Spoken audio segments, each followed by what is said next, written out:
Yo, are you struggling to decide between double closing and assignments? Well, listen, in this video, we're gonna break down both strategies to see what's best for you. Okay, so the common questions are, what is going to yield me more money?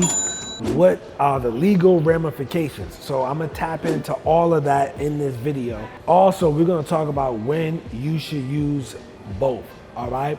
So there's a time and a place for everything, okay? So some people prefer to do all double closing. Some people prefer to do all assignments. Some people mix both. What I do is I mix both because there's a time and a place for everything where one is better than the other for me, okay? So let's talk about that. Let's talk about the easy one first, which is the assignments. Assignments are easy and smooth, but when should you use an assignment?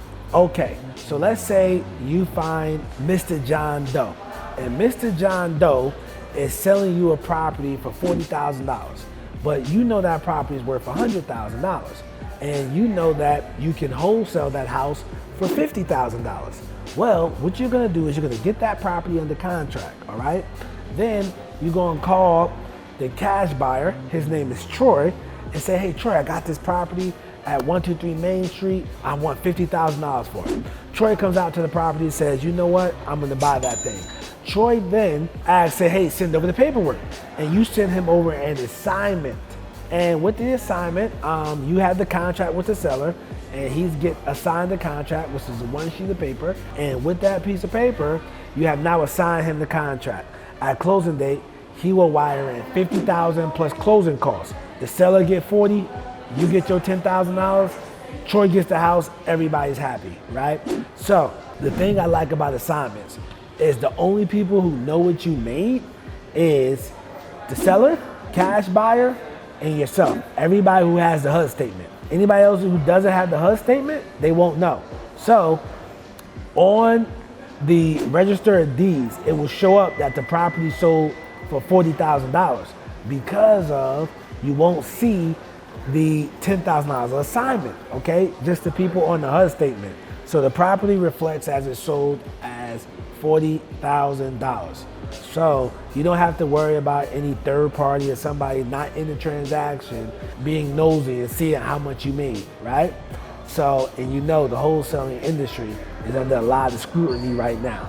So make sure you do things right and make sure you're ethical. If you wouldn't do it to your family member, don't do it to somebody else's family member, all right?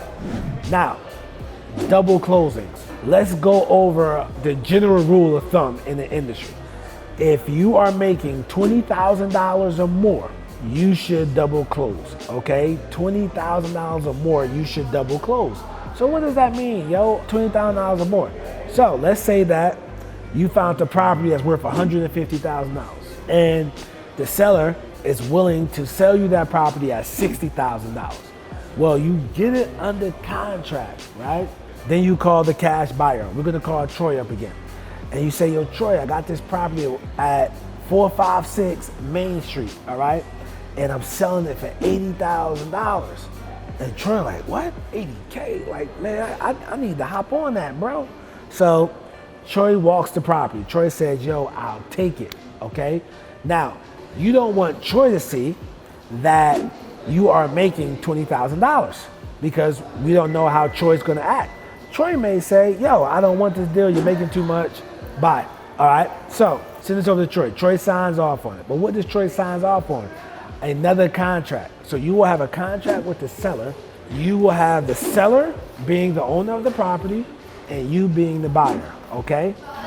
The second contract, you as the wholesaler are the seller, and then Troy is the buyer. And in the contract, what you're gonna do is you're gonna make some changes, giving him 10 days to close, etc., right? Now, if you don't have the contracts and you need some contracts, stay to the end of the video, I got you. So, what you're gonna do at that particular point, right, is you send them over the contract. Now, on closing day, you have to have your money for the first transaction in most states, okay? Back in the day when I first got started, you can use the buyer's funds to fund everything. And 98% of states, you can't do that no more, all right? So you have to have your own money.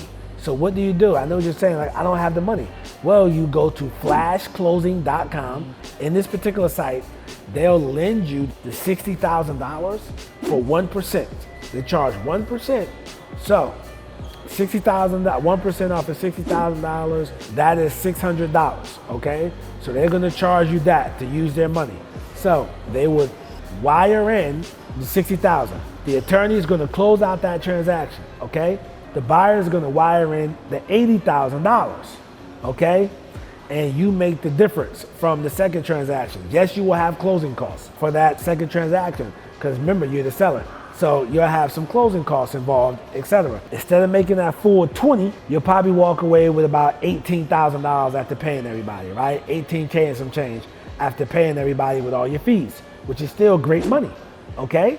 So you can't focus on what you lost, you gotta focus on what you gained, and you gain 18K plus. That's still like really good money. Always remember, for your transaction, the attorney or title company might say, hey, do you want title insurance? Me, I get title insurance on my deals because the title insurance protects you because you are now a owner. Protects you if somebody makes a claim later on down the line, you are protected through that insurance. Now, it has been cases whereas a bank did a foreclosure wrong, an heir didn't sign off, the attorney missed it, the title company missed it. These people are human. They missed it, and then title company for the buyer would have to pay out on the claim, and then the title company could sue the wholesaler. So be very careful and make sure you get the title insurance to protect yourself and you can sleep better at night. So whenever you do a double closing, just make sure you tell them, hey, listen, I want title insurance for my transaction, and then add it in. I know in North Carolina it's probably like 120, 150 bucks, you know, just to sleep better at night. One of the legal ramifications of a double closing, if you don't get the title insurance and there's an issue with the title later on, yeah, you could be sued and liable. But if you get the title insurance, you can sleep well at night. You don't have to worry about none of that, all right? Another thing I don't like about the double close, because anybody can look back at that transaction and say, yo, okay, this guy bought this property on June 5th for $60,000 and then sold it on June 5th for $80,000. And everybody can see that. And sometimes that information, you know, could be held against you, etc. So, you know, only use the double close when you have to. You know what I mean? For example, it was this one guy in Nashville, Tennessee. You know, his assignment fees were like $50,000 or more. And he was doing all double closing. And he got investigated by the news because somebody who worked for the cash buyer's company got jealous that the wholesaler was making more money than the realtor. He was a licensed realtor. So he reported him to the news, and the news didn't like that he was making all this money off of these homeowner houses. I hope you know where I'm going with that. Again, make sure you do the right thing. Make sure you treat people that you would treat your own family. So, and what I mean for that, treat them good, all right? If you don't know. Now, wrap it up. Essentially, assignments are gonna be free. If you assign a deal for $20,000, you get the whole $20,000. If you do a double close on $20,000, you might be getting $18,000, $17,000. So, listen, just do what's best for the situation. Now, if you wanna learn how to negotiate better, check out this video. Now, if you need contracts, go to durucontracts.com.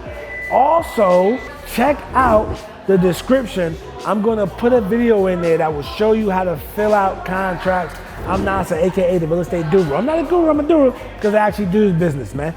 Peace.